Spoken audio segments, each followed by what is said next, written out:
பண்டைய காலத்து அறிவுபூர்வமான விஷயங்கள்.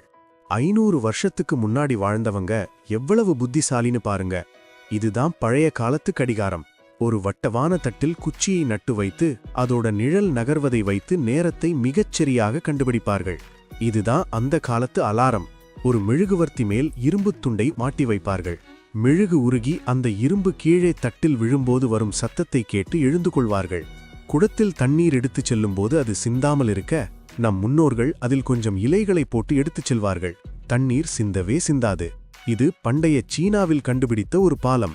3 குச்சிகளை ஒன்றாக பின்னிக் கொண்டால் அது எவ்வளவு எடையை வேண்டுமானாலும் தாங்கும் அளவுக்கு உறுதியாக இருக்கும்.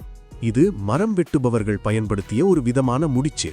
இதை கற்றுக்கொள்வது மிகவும் சுலபம், ஆனால் மிகவும் உறுதியானது. பள்ளத்தில் இறங்கவும் மேலே ஏறவும் இது மிகவும் உதவியாக இருக்கும். ஆழமான இடத்தில் இருக்கும் பாட்டிலை மேலே எடுக்க ஒரு கயிற்றில் கல்லை கட்டி உள்ளே விடுங்கள். கயிற்றை இழுக்கும்போது கல் பாட்டிலில் சிக்கிக்கொள்ளும். சுலபமாக மேலே எடுத்து விடலாம்.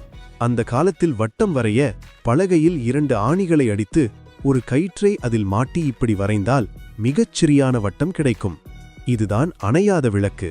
ஒரு பாட்டிலில் அரிசி, தண்ணீர், அப்புறம் சமையல் எண்ணெய் ஊற்றி திரி போட்டு ஏற்றினால் 10 நாள் ஆனாலும் அணையாமல் எரிந்து கொண்டே இருக்கும். அந்த காலத்தில் பெரிய பாறைகளை நகர்த்த தரையில் சிறிய கற்களை போடுவார்கள். இதனால் உராய்வு குறைந்து பாறையை சுலபமாக தள்ளிவிட்டு போய்விடலாம். இந்த வீடியோ பிடிச்சிருந்தா லைக் பண்ணுங்க. இதுல எந்த விஷயம் உங்களுக்கு புதுசா இருந்ததுன்னு கமெண்ட்ல சொல்லுங்க. மறக்காம நம்ம சேனலை சப்ஸ்கிரைப் பண்ணிடுங்க.